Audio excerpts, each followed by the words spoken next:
দেখো সবাই দুই ভাই কেকটাকে নিয়ে কি করছে। কালকে সোহানের মামা মামি এসেছিল আমাদের বাড়িতে, আর যেহেতু সোহানের বাবার জন্মদিন ছিল তাই একটা কেকও এনেছিল, কিন্তু সোহানের বাবা তো কেক কাটবে না, লজ্জা লাগছে, তাই সোহান আর ঈশানকে কেকটা দিয়ে বসিয়ে দেওয়া হয়েছে। একবার ওরা খাচ্ছে, ওরা গায়ে মাখাচ্ছে, এই যে ঈশানের বাবাকে খাইয়ে দিচ্ছে। আমার ছেলে কীভাবে চামচে করে কেক খাচ্ছে, ঈশানের পিসেমশাইকে খাইয়ে দিল, আমার ছেলে নিজেই খাচ্ছে।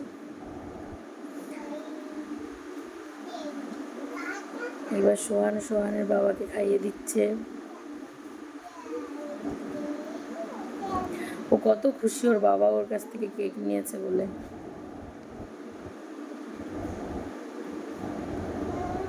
মাদেরকে ওরা চেনেই না, আমি ভিডিও করছি, আমার বৌদি বসে বসে দেখছে।